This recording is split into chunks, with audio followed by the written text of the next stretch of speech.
working on a ton of projects in our house the last few weeks, and I wanted to show you how they've all turned out. So here in our kitchen, I redid this wall that is behind me right here, and I will link a bunch of videos in the description box below on what this kitchen looked like when we first moved in here. It looked completely different, so it's really come a long way.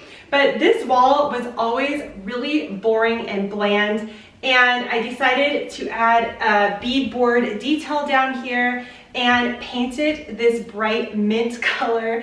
And the reason for that is we do have mint and yellow tile that is from 1950.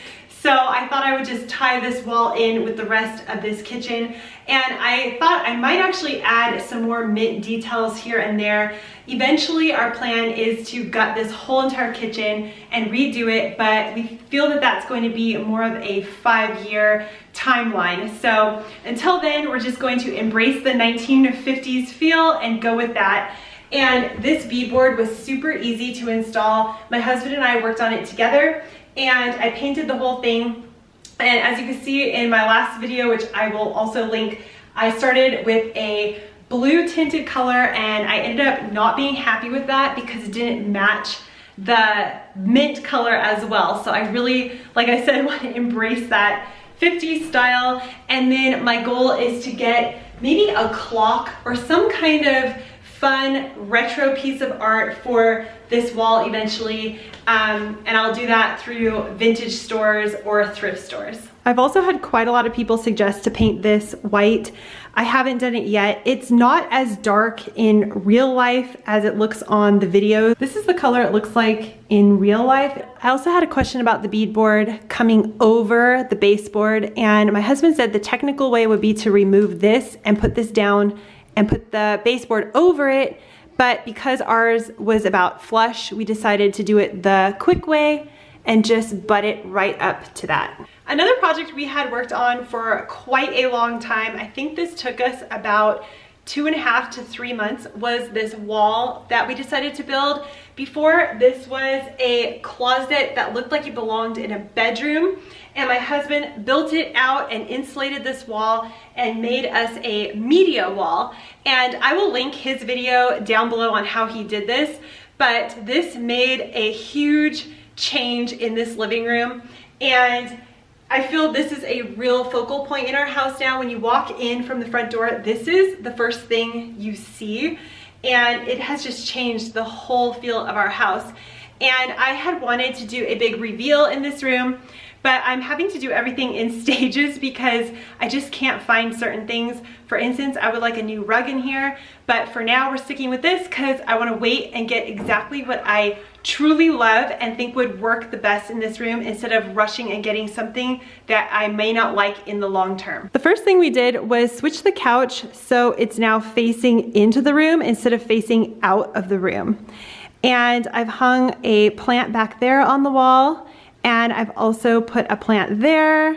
I decided to stick with neutral pots and just go with a off-white and natural wood and let the plants do the talking when it comes to the color. And same on this side, went with a very neutral off-white and a very light gray with a pattern. And this little plant here, hopefully it will live because it is new to us and I'm not exactly sure how to take care of it yet.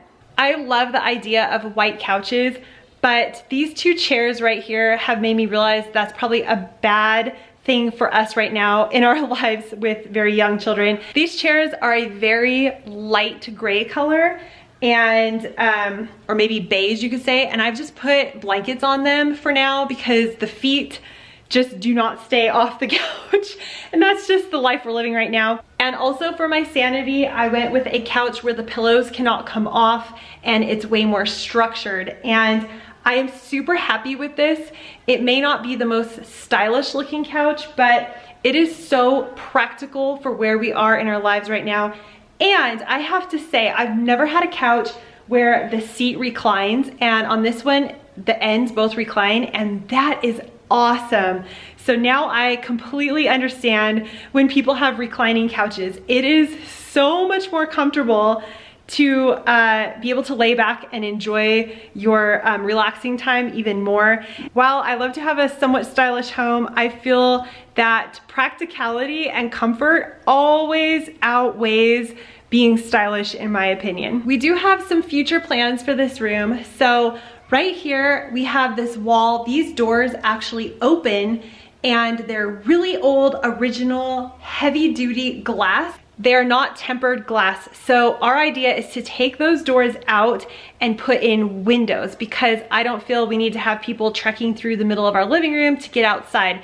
So that is on our agenda. And the final idea is to put a barn door that can slide shut, so we can sit in this room and have quiet and actually enjoy a movie if we want, or if we're having people over that want to be out there eating and cooking, we can have quiet in this room and actually be doing two things at once in our house. So that's the idea, is to put a big sliding barn door, and it won't really look barn or farm. It's going to match this media wall, and it will all tie in together. So that's where we're at with our living room project as of right now. We just got our house painted, so let's head outside and I'm gonna show you all the changes that we made out there. All right, we're now outside, and we decided to go with a white stucco, a very dark gray, almost black for the doors, and a mid-tone gray for the trim. And I just love the way it's turned out. Right here are the doors that I was on the other side in our living room. Eventually, we will take those out, like I said, build a little half wall, and we will add a door right where this window is. So that will be our way out here instead of having to go through the living room. Let me turn the camera around and show you how this turned out.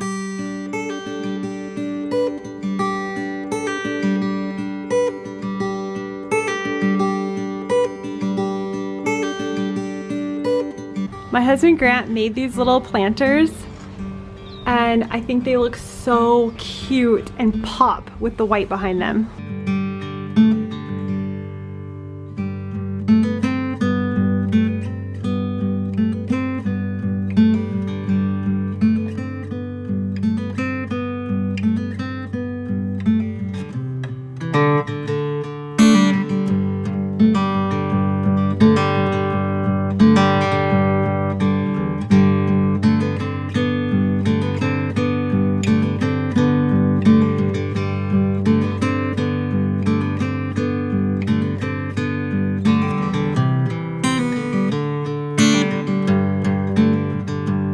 If you remember, I removed that weird gate fence that was right here, and we are going to cut those down, and Grant is going to build a little wood deck that comes out to about here, and then we're gonna have planters right here with some flowers in them.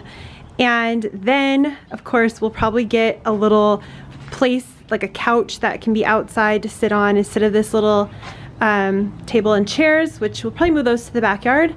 But we decided to go with the door being black or this really dark gray. And I'm so happy we went with that, because it really pops out and looks so cute, especially from the street. Those are all the updates we've made recently. We're going to have a lot more coming throughout the year. I like to work on things slowly and get projects done when I have time and can fit them into my life instead of stressing out about them. So this was a huge one that we had been waiting on for about 1.5 years since we moved in here. It was to paint the house.